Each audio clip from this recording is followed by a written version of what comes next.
Pagi itu, gedung PT Aruna Capital Nusantara berdiri angkuh seperti biasa. Menara kaca berkilau yang seolah hanya menerima mereka yang rapi, mahal, dan penuh kepercayaan diri. Mobil-mobil mewah berderet di basement, para karyawan masuk dengan jas licin dan sepatu mengilap. Di antara semua itu, seorang pemuda berjalan pelan dari halte bus di seberang jalan. Namanya Raka. Ia mengenakan kemeja putih yang warnanya sudah tak lagi benar-benar putih. Lengan kemejanya sedikit lebih panjang dari pergelangan tangan, seolah diwariskan dari seseorang yang bertubuh lebih besar. Celana kain hitamnya tampak rapi, namun bagian bawahnya sudah mulai berbulu.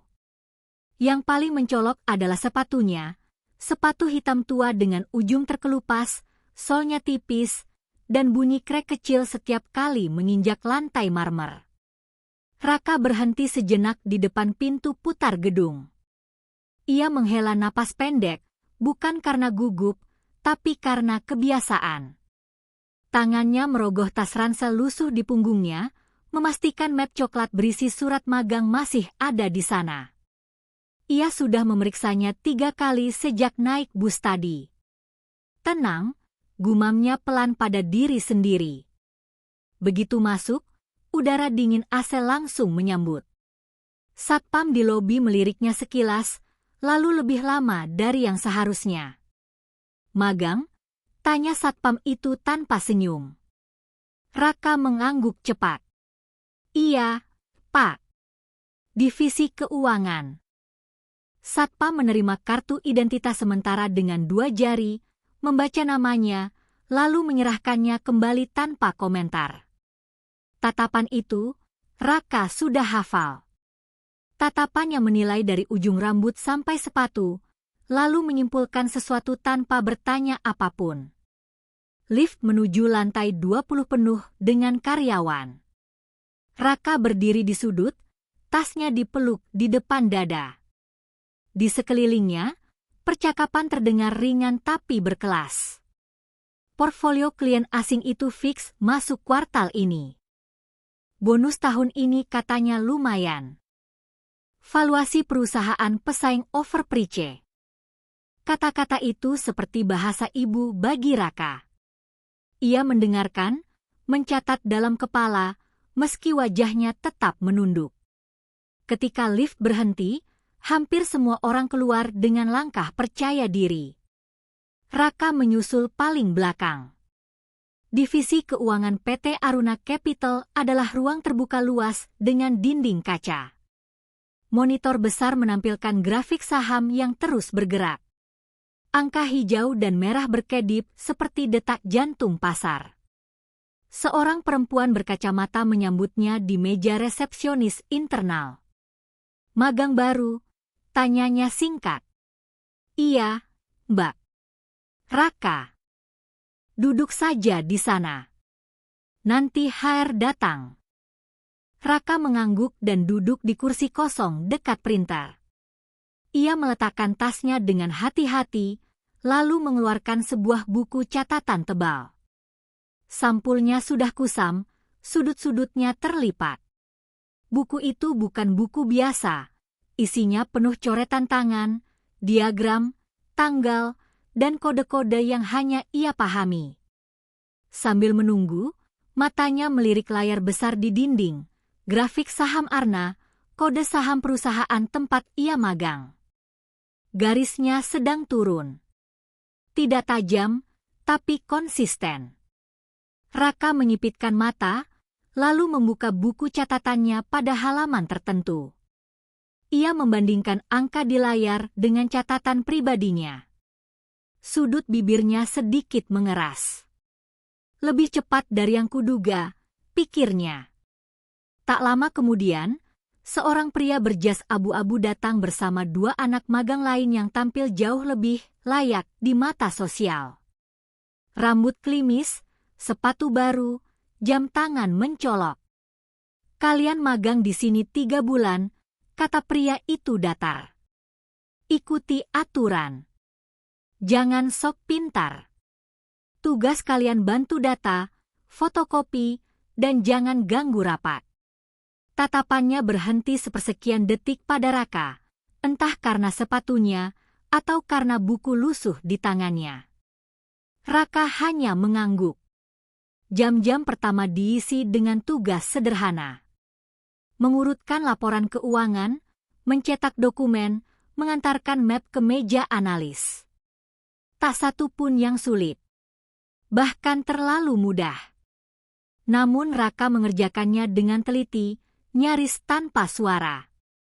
Beberapa karyawan mulai memperhatikannya, bukan karena kagum, melainkan heran. "Anak magang itu aneh ya," bisik seorang analis muda pada temannya. "Kerjanya cepet, tapi penampilannya kayak, ya gitu." "Paling juga cuma kutu buku," jawab temannya sambil terkekeh. Menjelang siang, sebuah rapat mendadak diumumkan. Para staf keuangan bergegas masuk ruang rapat utama. Raka diminta membantu menyiapkan proyektor. Ia berdiri di sudut ruangan, menunduk, tapi telinganya terbuka lebar. Di layar, grafik Arna ditampilkan. "Penurunan ini masih wajar," kata salah satu manajer. "Koreksi pasar." Raka menatap grafik itu. Tangannya refleks menggenggam buku catatan di balik map yang ia pegang. Bukan koreksi, batinnya. Ini sinyal awal. Ia tahu. Polanya terlalu rapi. Terlalu terencana. Seseorang di ujung meja tertawa kecil. Kalau semua orang panik sekarang, justru saat yang tepat buat kita tenang. Raka menarik napas. Lidahnya terasa gatal. Bukan karena ingin pamer, tapi karena ia melihat lubang besar yang tak disadari siapapun di ruangan itu. Namun ia diam. Ia tahu posisinya. Anak magang. Lusuh. Sepatu usang. Rapat selesai tanpa keputusan berarti. Para eksekutif keluar dengan wajah percaya diri. Raka membereskan kabel proyektor, lalu kembali ke mejanya. Saat semua orang makan siang, ia membuka buku catatannya lagi. Menulis satu kalimat pendek. Jika hari ke-14 muncul berita X, harga akan jatuh lebih dalam sebelum lonjak. Ia menutup buku itu perlahan. Di luar gedung, matahari siang menyinari kaca-kaca tinggi Aruna Capital. Tak satu pun dari mereka yang tahu, di balik sepatu usang dan kemeja pudar itu, ada seseorang yang memahami permainan ini jauh lebih dalam dari yang mereka bayangkan. Dan hari ini, baru permulaan. Pagi berikutnya, suasana divisi keuangan PT Aruna Capital Nusantara terasa lebih tegang dari biasanya. Grafik saham Arna di layar utama kembali bergerak turun. Tidak drastis, tapi cukup untuk menimbulkan bisik-bisik yang tak bisa disembunyikan. Raka sudah tiba lebih awal. Ia duduk di kursi yang sama, membuka buku catatan lusuhnya, lalu menandai beberapa angka dengan pulpen hitam. Tangannya bergerak cepat, terlatih, seolah ia telah melakukan hal ini bertahun-tahun. Di seberang ruangan, para analis berdatangan satu persatu. "Turun lagi ya." "Tenang, masih aman. Paling cuma isu pasar global." Kalimat-kalimat itu terdengar berulang. Raka mendengarnya sambil tetap menunduk. Namun matanya sesekali terangkat ke layar, mengikuti pergerakan grafik dengan saksama. Sekitar pukul 9, seorang staf HR mendekat ke meja Raka. "Kamu ikut bantu rapat lagi hari ini," katanya singkat. "Siapkan minum sama catatan notulen kasar." "Iya, Mbak," jawab Raka sopan. Ruang rapat utama kembali terisi. Kali ini lebih ramai. Beberapa kepala divisi ikut hadir, termasuk Dimas Pratama, manajer investasi muda yang terkenal ambisius dan selalu percaya diri, bahkan berlebihan. Dimas berdiri di depan layar, memegang remote presentasi. Baik, katanya lantang, kita bahas sedikit penurunan Arna. Menurut analisis saya, ini cuma sentimen sesaat. Tidak ada yang perlu dikhawatirkan. Beberapa orang mengangguk setuju. Raka berdiri di dekat dinding, memegang map dan botol air mineral. Ia menatap grafik di layar, lalu ke tabel kecil di sudut presentasi. Ada satu angka yang membuat dadanya mengencang. Volume transaksi naik, tapi harga turun, pikirnya. Ini bukan kepanikan biasa. Kalau begini, lanjut Dimas sambil tersenyum, kita justru bisa jual sebagian untuk jaga likuiditas. Raka menelan ludah. Kalimat itu keliru. Tangannya mengepal di balik map. Ia tahu risikonya. Ia tahu posisinya. Tapi ia juga tahu apa yang akan terjadi jika keputusan itu benar-benar diambil. Tanpa sadar, langkahnya maju setengah langkah. Maaf, ucap Raka pelan, nyaris tak terdengar. Beberapa kepala menoleh. Dimas mengerutkan kening. Siapa barusan? Raka menegakkan punggung. Suaranya sedikit bergetar, tapi jelas. Saya cuma mau menyampaikan, Pak. Kalau volume naik tapi harga turun konsisten, biasanya itu bukan koreksi biasa. Lebih ke fase distribusi awal. Ruangan mendadak sunyi. Beberapa detik kemudian, tawa pecah. Bukan tawa keras, tapi tawa meremehkan. Ada yang tersenyum sinis, ada yang menutup mulut sambil melirik satu sama lain. Dimas menatap Raka dari ujung kepala sampai ujung sepatu. Anak magang, tanyanya memastikan. Iya, Pak. Dimas tersenyum lebar, tapi dingin. Kamu belajar dari mana istilah-istilah itu? Raka ragu sejenak. Dari membaca, Pak. Baca di mana? Sela seorang analis senior. YouTube. Tawa kembali terdengar, lebih keras. Begini ya, kata Dimas sambil mendekat beberapa langkah. Analisis pasar itu bukan cuma soal grafik. Ada pengalaman, ada insting. Dan itu bukan sesuatu yang bisa dipelajari dari buku lusuh. Beberapa mata melirik buku catatan di tangan Raka. Wajah Raka terasa panas, tapi ia memaksa diri tetap tenang. Saya cuma menyarankan, Pak. Kalau salah, silakan diabaikan. Dimas terkekeh. Tenang saja. Kita tidak akan mengambil keputusan besar berdasarkan pendapat anak magang. Rapat berlanjut seolah tak terjadi apa-apa. Namun bagi Raka, udara di ruangan itu terasa lebih berat. Ia kembali ke sudut, diam, menunduk. Di antara peserta rapat, satu orang tidak tertawa. Namanya Pak Adrian, Kepala Divisi Risiko. Sejak awal, ia memperhatikan Raka tanpa ekspresi. Saat rapat hampir selesai, ia melirik grafik sekali lagi, lalu ke arah anak magang lusuh di sudut ruangan. Ada sesuatu di mata Raka yang tidak cocok dengan statusnya. Usai rapat, ruangan kembali riuh. Orang-orang berdiri, mengobrol ringan. Berani juga tuh anak magang. Pede banget. Padahal, lucu sih, tapi ya gitu. Raka membereskan gelas-gelas kosong, seolah tidak mendengar apapun. Saat ia hendak keluar, sebuah suara memanggil pelan. Kamu. Raka menoleh.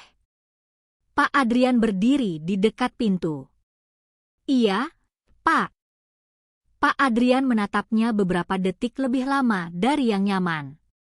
Kamu tulis analisis itu sendiri. Raka mengangguk. Iya, Pak. Tidak asal bicara. Tidak.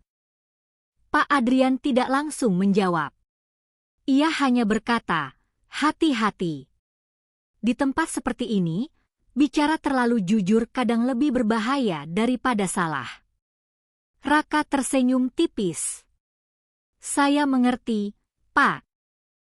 Pak Adrian pergi, meninggalkan Raka dengan pikiran yang berputar. Siang itu, Raka kembali ke mejanya.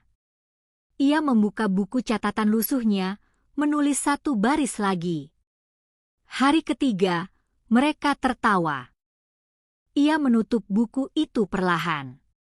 Di luar, pasar masih bergerak. Dan Raka tahu, tawa itu tidak akan bertahan lama. Sejak rapat pagi itu, udara di divisi keuangan terasa berubah, bukan karena saham Arna, melainkan karena keberadaan Raka. Ia tetap duduk di kursi yang sama, mengerjakan tugas-tugas kecil tanpa keluhan, tetapi bisik-bisik tentang dirinya mulai beredar pelan, seperti asap tipis yang tak terlihat namun terasa. Anak magang yang sok analis itu. Berani juga dia kemarin. Kasihan sih, tapi ya kebanyakan gaya. Raka mendengar semuanya. Ia hanya memilih tidak menanggapi. Di sela-sela mencetak laporan dan mengantarkan map, ia selalu menyempatkan diri melirik layar pergerakan saham. Tangannya kerap menyelinap ke dalam tas, menyentuh buku catatan lusuh itu, seolah memastikan benda itu masih ada, masih nyata. Buku itu bukan sekadar kumpulan coretan. Setiap halaman memiliki tanggal, kode, dan pola. Ada garis naik turun, lingkaran kecil, bahkan tanda silang yang hanya ia pahami. Di halaman depan, tertulis dengan tinta pudar. Bukan tentang untung. Tentang membaca niat. Siang itu, Raka duduk sendirian di pantry. Ia membuka bekal nasi sederhana dari rumah. Saat ia baru menyuap, seseorang duduk di depannya tanpa izin. Pak Adrian. Boleh? Tanyanya, meski sudah duduk. Tentu, Pak, jawab Raka cepat. Pak Adrian membuka botol minumnya. Kamu tidak keberatan dipanggil ke sini? Tidak, Pak. Mereka makan dalam diam beberapa saat. Lalu Pak Adrian berbicara tanpa menatap langsung. Kemarin, setelah rapat, saya cek ulang data yang kamu sebutkan. Raka berhenti mengunyah. Volume transaksi memang tidak wajar, lanjutnya. Tapi belum cukup kuat untuk dijadikan dasar keputusan. Raka mengangguk. Saya paham, Pak. Pak Adrian akhirnya menatapnya. Yang membuat saya penasaran bukan itu. Tapi cara kamu melihat grafik. Kamu tidak membaca angka. Kamu membaca pola. Raka terdiam. Dari mana kamu belajar? Raka ragu. Ia menunduk sebentar, lalu berkata pelan, dari orang yang tidak pernah masuk kantor seperti ini, Pak. Pak Adrian tersenyum samar. Jawaban yang menarik. Sebelum pergi, Pak Adrian berkata satu kalimat yang membuat Raka terdiam lama. Kalau kamu benar, waktu akan membelamu. Kalau salah, setidaknya kamu berani. Hari-hari berikutnya berlalu cepat. Saham Arna terus melemah. Sedikit demi sedikit, grafik mendekati batas psikologis penting. Kepanikan mulai muncul, meski belum diakui secara resmi. Suatu sore, ketika hampir semua orang pulang, Raka masih duduk di mejanya. Ia membuka buku catatan, menulis cepat. Tangannya berhenti di satu halaman kosong. Tiba-tiba, sebuah suara mengejutkannya. Kamu belum pulang. Raka menoleh. Seorang analis perempuan bernama Maya berdiri di samping mejanya. Ia terkenal dingin dan jarang berbasa-basi. Sebentar lagi, Mbak. Maya melirik buku di meja Raka. Itu apa? Raka refleks menutupnya. Cuma catatan pribadi. Maya tidak tersenyum. Kemarin kamu bilang harga akan turun lebih dalam. Hari ini, benar. Raka tidak menjawab. Maya mendekat setengah langkah. Kamu bukan anak magang biasa. Kalimat itu membuat jantung Raka berdegup lebih cepat. Namun sebelum ia sempat berkata apa-apa, Maya menambahkan, tapi di sini, terlalu pintar bisa jadi masalah. Ia pergi, meninggalkan Raka dengan buku catatannya yang kembali terbuka. Malam itu, Raka pulang lebih larut. Di kamar kos sempitnya, ia menyalakan lampu kecil, membuka laptop tua, dan membuka data yang jauh lebih lengkap dari yang ada di kantor. Grafik demi grafik muncul, saling terhubung. Di dinding kamarnya, ditempel beberapa kertas penuh coretan, pola pasar, tanggal penting, dan satu nama yang dilingkari tebal. Aruna Capital. Raka menatap layar lama, lalu bergumam, sebentar lagi. Di gedung megah Aruna Capital, tak ada satupun yang tahu bahwa anak magang dengan sepatu usang itu menyimpan peta yang tak dimiliki siapapun di sana. Dan peta itu sedang menuntun pada badai besar. Hari itu datang lebih cepat dari yang diperkirakan Raka. Pukul 8 pagi, ruang divisi keuangan PT Aruna Capital Nusantara belum sepenuhnya terisi, namun layar besar di dinding sudah menyala. Grafik saham Arna bergerak gelisah. Garis merah memanjang seperti luka yang tak sempat mengering. Raka berdiri di depan mesin absensi, menatap layar dari kejauhan. Tangannya refleks meremas tali tas ranselnya. Hari ke-7, batinnya persis seperti catatan. Begitu ia duduk, notifikasi demi notifikasi mulai muncul di layar komputer para analis. Suara ketikan semakin cepat. Percakapan yang biasanya santai berubah menjadi bisik-bisik tegang. Ada apa ini? Kenapa turun sedalam ini? Berita dari mana? Tak sampai 15 menit, sebuah email internal masuk ke seluruh divisi keuangan. Rapat darurat, ruang utama, pukul 8.30. Raka ikut masuk seperti biasa, berdiri di sudut ruangan. Kali ini, tidak ada tawa. Tidak ada senyum percaya diri. Wajah-wajah yang kemarin meremehkannya kini tegang, bahkan pucat. Dimas berdiri di depan layar, tapi auranya berbeda.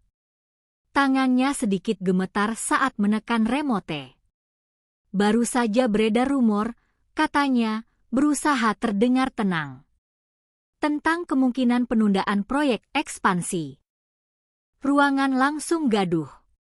Itu belum dikonfirmasi. Siapa sumbernya?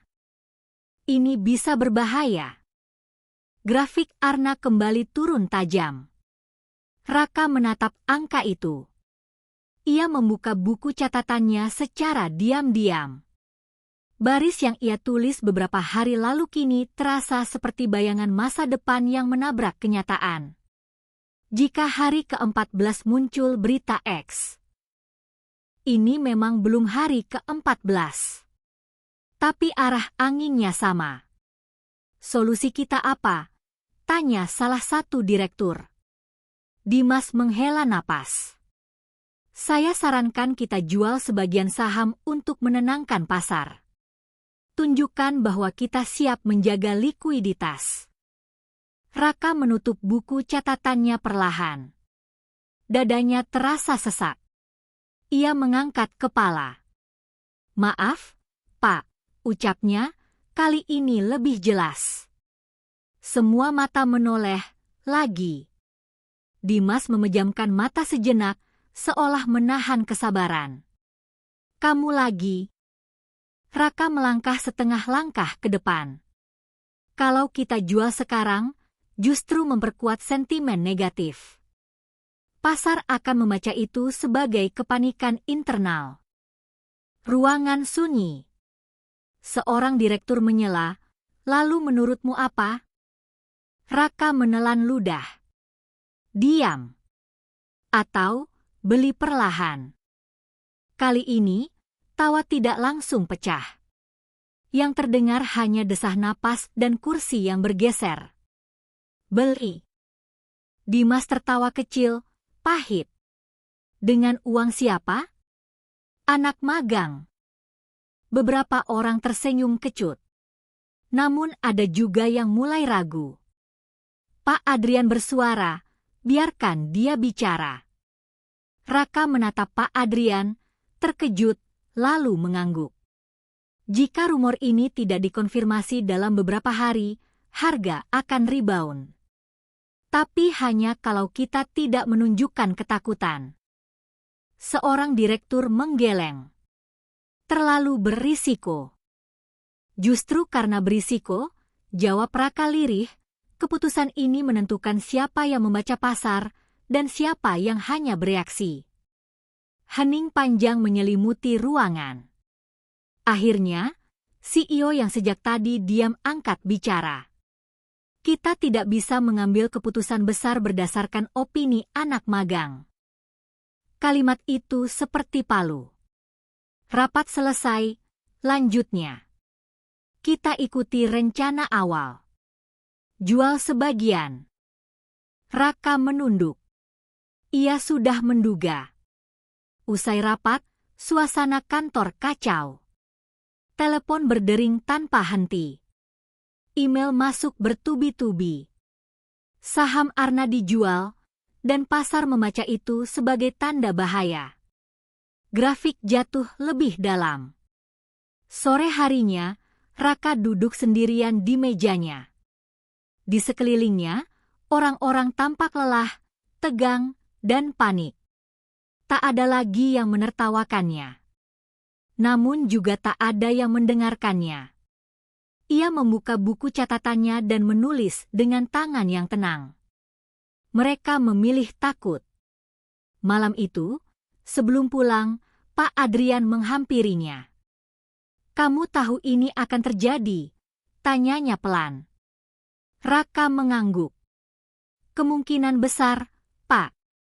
Pak Adrian menghela napas panjang. Kalau begitu, apa langkahmu? Raka memasukkan buku catatannya ke tas. Saya akan melakukan apa yang tidak bisa perusahaan lakukan. Pak Adrian menatapnya tajam.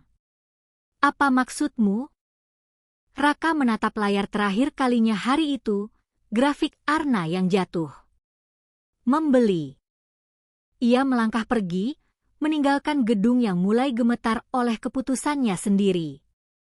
Dan di balik langkah anak magang lusuh itu, sebuah keputusan gila mulai bergerak. Ke arah yang tak seorang pun di sana bayangkan. Malam itu, hujan turun deras membasahi kota. Lampu-lampu jalan memantul di aspal basah seperti garis-garis grafik yang tak pernah tidur. Di kamar kos sempit berukuran 3 kali 4 meter, Raka duduk di depan laptop tuanya.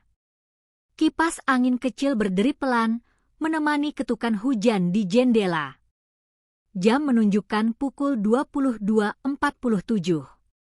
Di layar, aplikasi sekuritas terbuka. Kode saham Arna berkedip merah. Harga terus turun. Raka tidak terburu-buru. Ia membuka buku catatan lusuhnya, meletakkannya di samping laptop. Halaman demi halaman ia balik, berhenti pada satu lembar yang penuh coretan angka dan tanda panah. Zona akumulasi awal. Ia menatapnya lama, lalu membuka folder lain di laptop, dokumen laporan, berita internal, rekaman pola yang ia kumpulkan diam-diam selama berbulan-bulan. Tidak ada keraguan di wajahnya. Hanya ketenangan yang dingin. Tangannya bergerak ke ponsel. Satu pesan masuk. Pak Adrian. Kamu yakin dengan yang kamu lakukan? Raka membaca pesan itu, lalu membalas singkat. Raka. Risiko terbesar adalah tidak bertindak saat semua orang takut. Tak lama kemudian, notifikasi lain masuk, email internal perusahaan yang bocor ke grup-grup pasar. Aruna Capital menjual sebagian saham untuk menjaga stabilitas. Raka tersenyum tipis. Terima kasih, gumamnya pelan. Itu yang kubutuhkan. Ia menarik napas dalam-dalam. Klik. Order pertama masuk. Jumlahnya kecil. Tidak mencolok. Seperti setetes air di lautan. Harga sedikit bergerak, tak berarti. Ia menunggu. 10 menit. Klik lagi. Order kedua masuk, lebih besar. Masih wajar. Tidak ada yang curiga. Pasar tetap merah, panik tetap mengalir. Raka memejamkan mata sejenak. Dalam kepalanya, suara seorang pria tua terngiang. Jangan pernah melawan pasar. Bacalah mereka. Ia membuka mata. Sekarang, bisiknya. Order ketiga masuk. Kali ini, besar. Sangat besar untuk ukuran anak magang. Di layar, saldo investasi berubah drastis. Angka 0 di belakangnya membuat siapapun yang melihatnya terdiam. Raka tidak berkedip. Tangannya stabil. Tidak ada rasa takut. Hanya keyakinan yang telah lama ditempa. Di luar sana, seseorang akan menyebut ini kegilaan. Namun bagi Raka, ini bukan taruhan. Ini kepastian. Keesokan paginya, kabar itu mulai beredar. Bukan secara resmi, tapi cukup untuk memicu tawa. Di pantry kantor, beberapa analis berkumpul sambil memegang kopi. Dengar-dengar anak magang itu beli saham Arna, kata seseorang sambil terkekeh. Hah? Pakai uang apa? Sahut yang lain. Katanya pakai pinjol, celetuk seseorang. Tawa pecah. Maya berdiri agak jauh, diam. Ia tidak tertawa. Tatapannya kosong, seolah memikirkan sesuatu. Raka masuk ke pantry untuk mengisi botol minum. Obrolan itu berhenti sejenak. Itu dia, bisik seseorang tanpa berusaha mengecilkan suara. Raka pura-pura tidak mendengar. Ia mengisi botolnya, lalu berbalik pergi. Dimas berdiri di dekat pintu. Raka. Raka berhenti. Kamu benar beli saham Arna? Tanya Dimas, alisnya terangkat sinis. Iya, Pak. Boleh tahu, berapa?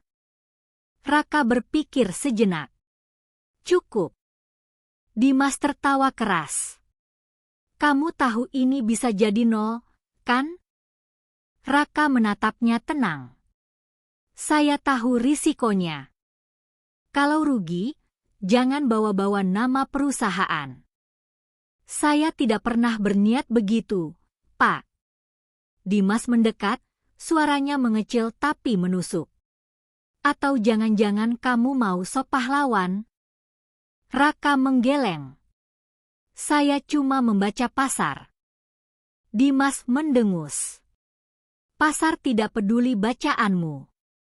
Raka menatap grafik di layar pantry, harga Arna masih merah, tapi laju turunnya melambat. Ia berkata pelan, nyaris berbisik, sebentar lagi, pasar akan membaca kita. Hari itu terasa panjang. Menjelang sore, sebuah kabar kecil muncul di media ekonomi daring, tidak besar, tidak viral, tapi cukup bagi mereka yang peka. Proyek ekspansi Aruna Capital tidak dibatalkan, hanya ditunda. Harga saham bergerak. Sedikit. Naik turun. Belum signifikan. Namun Raka tersenyum. Ia membuka buku catatannya dan menulis. Mereka masih tertawa. Ia menutup buku itu, memasukkannya ke tas, dan berjalan keluar kantor dengan sepatu usangnya, tanpa tahu bahwa tawa itu akan segera berubah menjadi keterkejutan.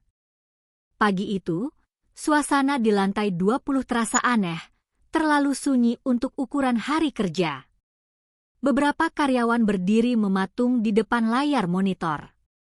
Tidak ada tawa, tidak ada obrolan ringan. Hanya bunyi klik mouse dan napas tertahan. Raka baru saja meletakkan tasnya ketika seorang analis berseru pelan. Naik. Satu kata itu cukup membuat beberapa kepala menoleh serentak. Grafik saham Arna bergerak. Naik. Tidak tajam. Tidak dramatis. Tapi jelas dan berlawanan dengan ekspektasi banyak orang. Cuma pantulan kecil, kata seseorang mencoba menenangkan diri. Namun 5 menit berlalu. Garis hijau memanjang. Volume transaksi meningkat. Ini bukan pantulan biasa, gumam Maya, matanya terpaku pada layar. Raka berdiri di belakang kursinya, menatap grafik dengan ekspresi datar. Ia sudah memperkirakan ini. Yang belum ia pastikan hanyalah seberapa cepat pasar akan menyadari kesalahannya. Jam 9 tepat, sebuah notifikasi masuk ke terminal berita internal. Mitra strategis Aruna Capital menyatakan komitmen lanjutan. Ruangan langsung gaduh. Apa maksudnya? Kenapa baru diumumkan sekarang? Bukannya kemarin dibilang rumor? Harga saham melonjak lebih tinggi. Dimas muncul dari ruangannya dengan wajah tegang. Siapa yang tahu soal ini? Tak ada yang menjawab. Pak Adrian berjalan pelan mendekat ke layar. Ia memperhatikan grafik dengan saksama, lalu menoleh ke satu arah. Ke arah Raka. Sejak kapan kamu beli? Tanyanya tenang. Raka menjawab tanpa ragu. Sejak semua orang jual. Pak Adrian mengangguk pelan. Beberapa analis mulai menghitung cepat. Kertas coretan bermunculan. Kalkulator ditekan tanpa henti. Kalau beli di harga kemarin. Gila. Returnnya. Percakapan terhenti saat seseorang menyadari sesuatu. Volume pembelian besar masuk dari satu akun. Dimas mendekat cepat. Akun siapa? Nama akun muncul di layar sekuritas internal, tersamarkan, tapi cukup jelas bagi mereka yang paham struktur. Dimas menelan ludah. Itu bukan institusi. Maya menoleh perlahan ke arah Raka. Raka. Semua mata mengikuti arah pandangnya. Raka tetap diam. Harga saham melonjak lagi. Kali ini tajam. Suasana berubah total. Yang tadinya sunyi menjadi kacau. Ada yang berseru kegirangan, ada yang terduduk lemas. Kalau terus begini, kita rugi besar karena kemarin jual. Siapa yang ambil keputusan itu? Ini bisa jadi masalah serius. CEO keluar dari ruangannya. Wajahnya kaku. Apa yang terjadi? Dimas berusaha bicara.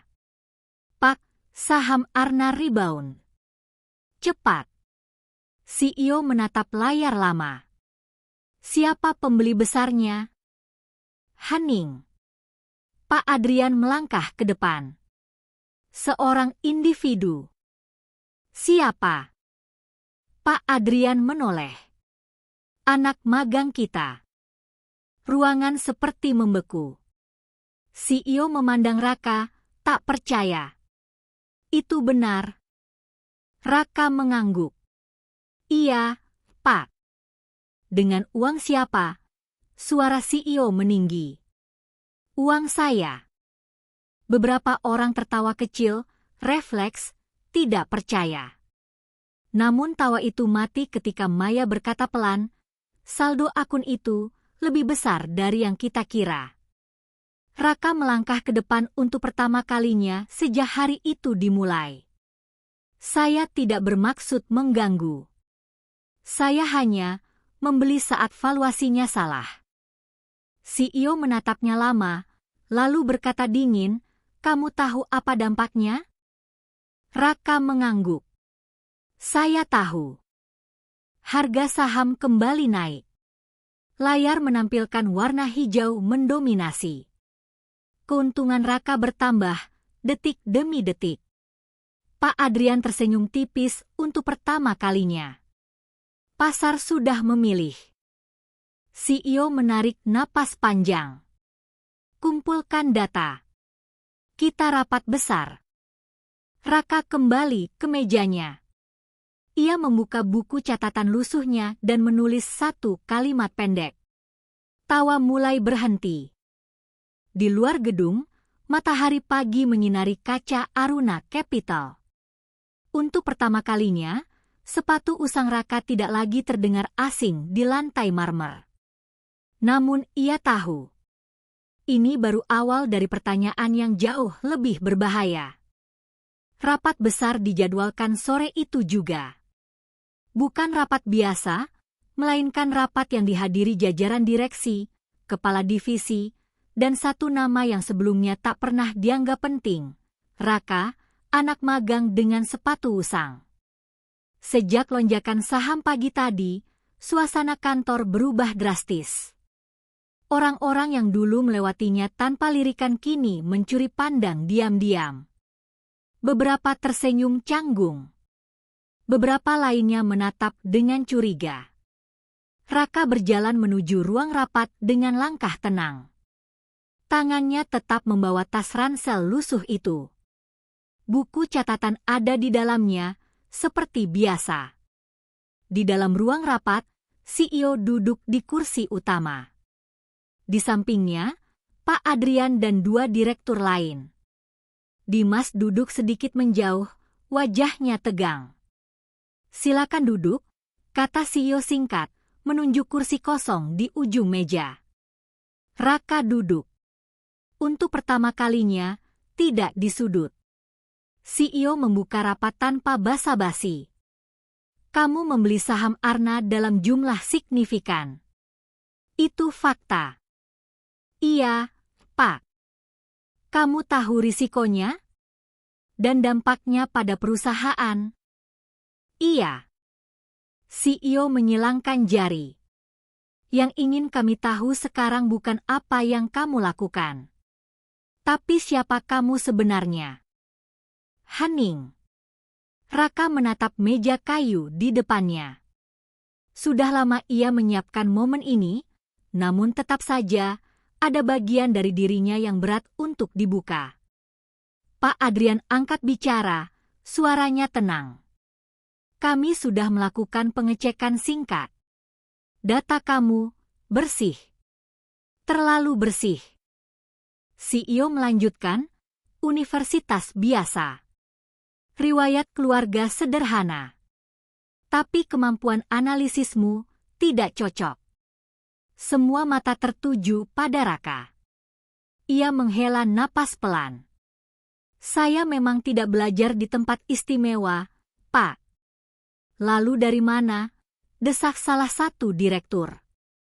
Raka terdiam sejenak, lalu membuka tasnya. Ia mengeluarkan buku catatan lusuh itu dan meletakkannya di atas meja. Dari sini, beberapa orang saling pandang. Raka membuka halaman demi halaman, memperlihatkan catatan yang rapi, pola pasar, siklus krisis, bahkan kejadian-kejadian lama yang tak lagi dibahas publik. Ini bukan catatan anak magang, gumam Maya yang ikut hadir. Raka mengangkat kepala. "Buku ini sudah menemani saya sejak SMA." CEO mengerutkan kening. "Siapa yang mengajarimu?" Raka menelan ludah. Nama itu jarang ia ucapkan. Seorang pria tua yang dulu disebut orang sebagai legenda pasar modal, ujarnya pelan. Tapi sekarang, tidak ada yang mau menyebut namanya. Ruangan kembali sunyi. Pak Adrian tampak terkejut. Maksudmu? Raka mengangguk kecil. Iya, Pak. Dia kakek saya. Beberapa kursi bergeser. Wajah-wajah berubah. Tidak mungkin, gumam salah satu direktur. Legenda itu menghilang setelah krisis besar 15 tahun lalu. Raka tersenyum pahit. Dia menghilang karena memilih diam. Karena saat itu, semua orang yang dulu memujanya meninggalkannya. Dimas menatap Raka dengan mata membelalak. Jadi semua ini eksperimen? Raka menggeleng. Bukan eksperimen. Ujian. Untuk kami, tanya CEO. Untuk sistem, jawab Raka jujur. Dan untuk diri saya sendiri. Pak Adrian menyandarkan punggung. Lalu kenapa magang di sini? Raka menatap layar kosong di dinding. Karena Aruna Capital pernah disebut kakek saya sebagai perusahaan yang berdiri di persimpangan, bisa jadi pelindung pasar atau pemangsa. CEO terdiam lama. Di luar ruang rapat, grafik saham Arna masih hijau. Kamu tahu, kata CEO akhirnya, apa arti semua ini? Raka mengangguk. Saya tahu.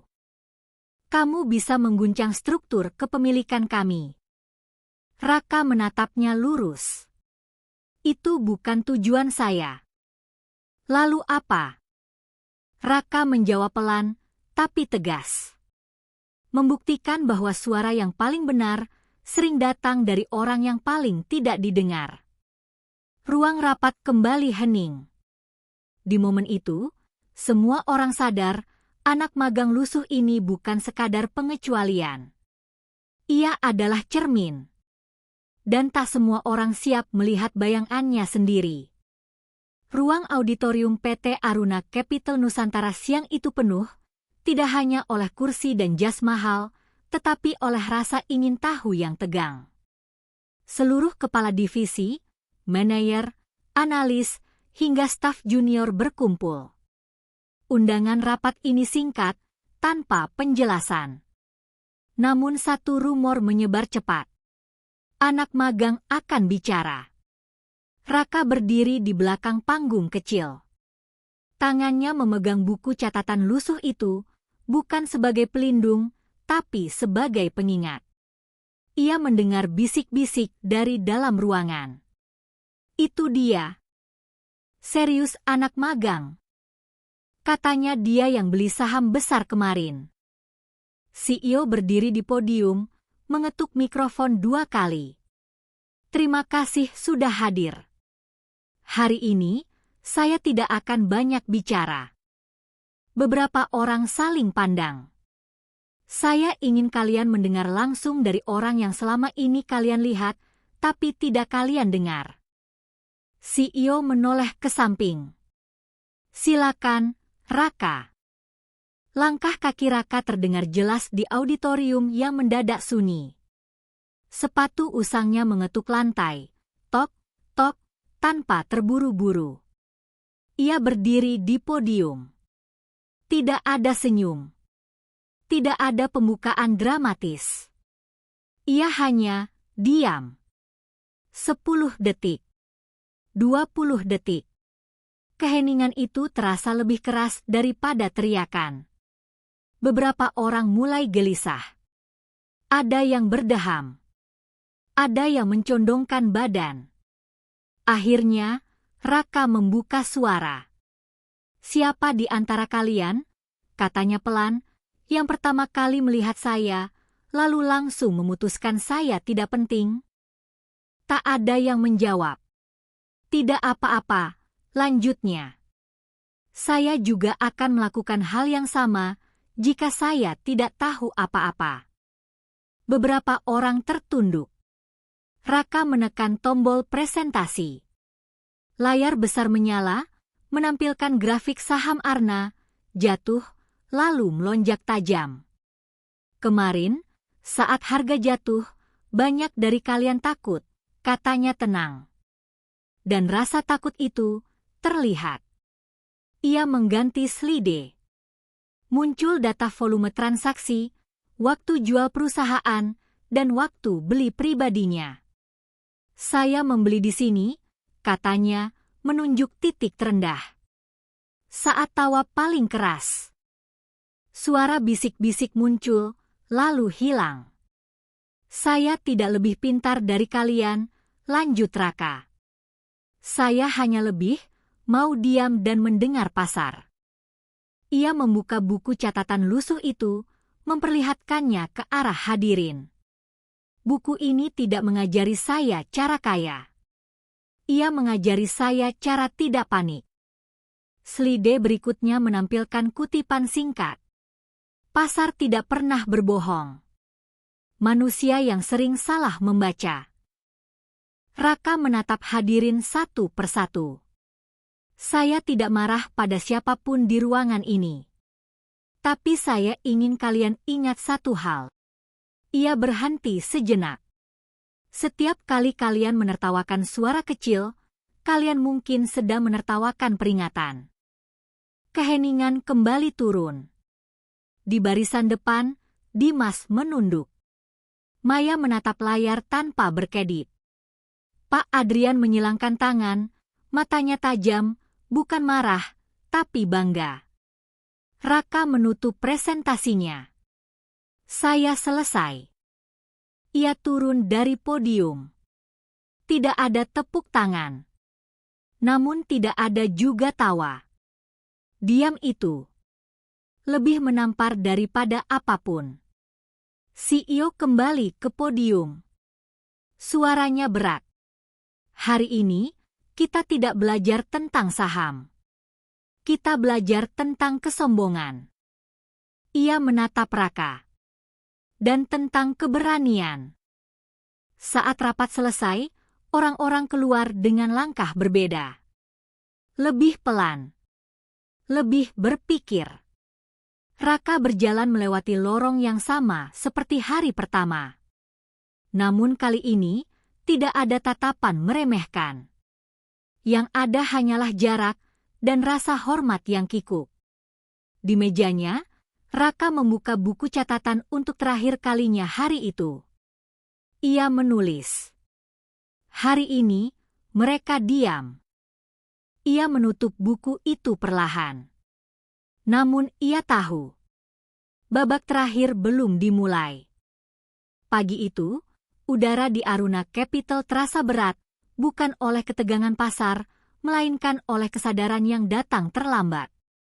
Grafik saham Arna masih hijau, stabil, bahkan mulai menanjak perlahan. Namun tidak ada sorak kemenangan. Tidak ada perayaan.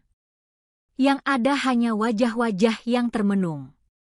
Di ruang direksi, rapat tertutup berlangsung sejak subuh. Pintu terkunci. Tirai ditutup. Nama Raka disebut berkali-kali, dengan nada yang berbeda dari sebelumnya. Kalau kita tidak jual kemarin, kerugiannya tidak kecil. Siapa yang mendorong keputusan itu? Dimas duduk paling ujung. Tangannya saling menggenggam. Tidak ada lagi senyum percaya diri. Tidak ada nada meremehkan. CEO memijat pelipisnya. Kita membuat keputusan berdasarkan ego. Tak ada yang menyangkal. Sementara itu, di lantai kerja biasa, para karyawan mulai menyadari satu hal yang jauh lebih menyakitkan. Anak magang yang mereka tertawakan telah melakukan apa yang seharusnya mereka lakukan. Maya berdiri di depan meja Raka. Kamu sudah lihat laporan pagi ini? Belum, Mbak. Maya menyerahkan selembar kertas. Ini perhitungan kasar. Kalau perusahaan mengikuti analisismu, kita tidak akan kehilangan posisi itu. Raka membaca cepat, lalu mengangguk. Iya. Tidak ada nada menyalahkan. Tidak ada kepuasan. Justru itu yang membuat Maya menunduk. Maaf, ucapnya pelan. Dulu, aku ikut tertawa. Raka tersenyum kecil. Tidak apa-apa. Di pantry, suasana berubah canggung. Orang-orang yang dulu bercanda kini menahan kata. Beberapa mencoba bersikap ramah, terlalu ramah. Raka, mau kopi? Kamu, gimana caranya sih baca pasar kayak gitu? Raka menjawab seperlunya. Ia tidak menikmati perubahan itu. Baginya, rasa hormat yang lahir dari rasa bersalah selalu terasa rapuh. Menjelang siang, sebuah email resmi dikirim ke seluruh karyawan. Pengumuman internal strategi evaluasi. Isi email itu singkat, tapi menghantam keras. Perusahaan mengakui adanya kesalahan pengambilan keputusan akibat bias internal dan kegagalan mendengar masukan dari seluruh lapisan tim. Tidak ada nama disebut. Namun semua tahu siapa yang dimaksud. Sore harinya, Raka dipanggil ke ruang CEO. CEO berdiri, tidak duduk di kursinya seperti biasa.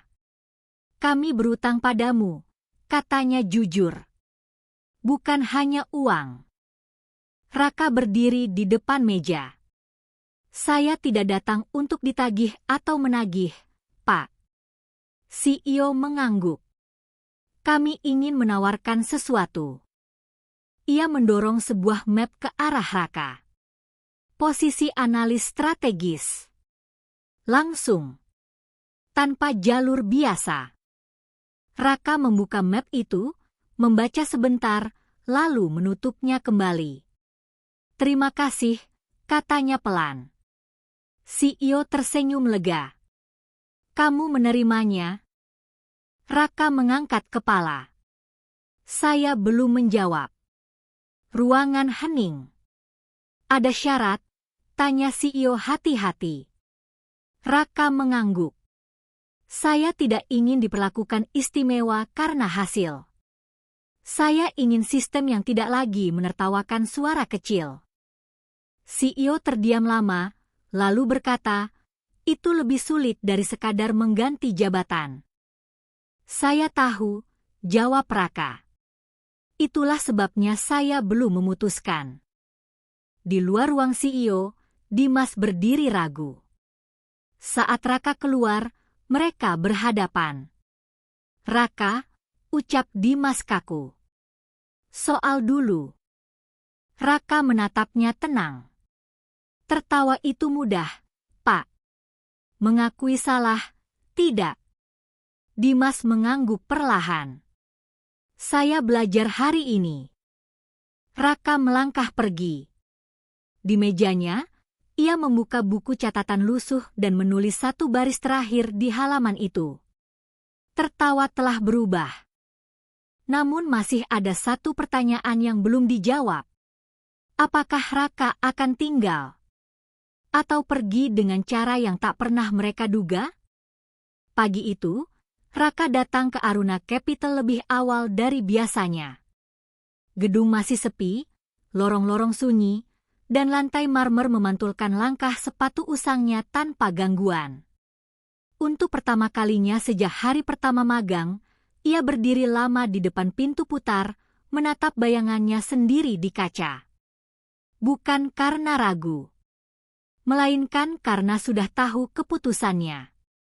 Di mejanya, ia membuka tas ransel dan mengeluarkan buku catatan lusuh itu. Halaman-halamannya telah penuh. Tak ada ruang tersisa.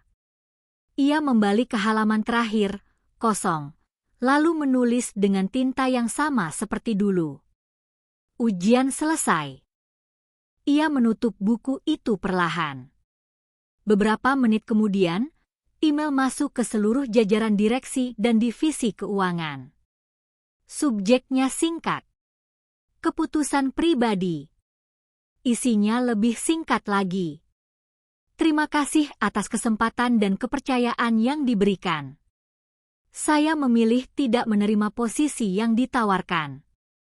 Bukan karena kurangnya rasa hormat, tetapi karena saya percaya perubahan tidak selalu datang dari dalam gedung yang sama. Raka. Kantor gempar, tanpa suara. CEO membaca email itu 2 kali. Pak Adrian menghela napas panjang. Maya menutup matanya sejenak, seolah baru memahami semuanya. Dimas duduk terpaku, menatap layar kosong. Raka tidak menunggu reaksi siapapun. Ia berdiri, merapikan meja untuk terakhir kalinya, lalu berjalan menuju ruang CEO. Pak, katanya tenang, saya hanya ingin berpamitan. CEO menatapnya lama. Kamu yakin? Raka mengangguk. Saya sudah mendapatkan yang saya cari. Apa itu? Raka tersenyum tipis. Jawaban. CEO berdiri, lalu mengulurkan tangan. Kalau suatu hari kamu kembali. Raka menjabat tangan itu. Saya harap saat itu, suara kecil sudah tidak perlu berteriak lagi. Ia melangkah pergi. Beberapa minggu kemudian, dunia pasar modal diguncang kabar baru. Seorang investor independen misterius muncul dengan strategi yang tenang, presisi, dan nyaris tak pernah salah. Media menyebutnya The Silent Reader. Di salah satu wawancara langka, ketika ditanya apa pelajaran terpenting dalam investasi, pria itu hanya menjawab singkat. Jangan menilai seseorang dari tempat duduknya di ruang rapat. Di dinding ruang direksi Aruna Capital, sebuah kebijakan baru terpampang. Setiap ide didengar. Tanpa melihat jabatan. Tidak ada nama Raka di sana. Namun setiap orang tahu. Kebijakan itu lahir dari seorang anak magang lusuh dengan sepatu usang. Yang pernah ditertawakan. Dan akhirnya mengubah segalanya. Tamat.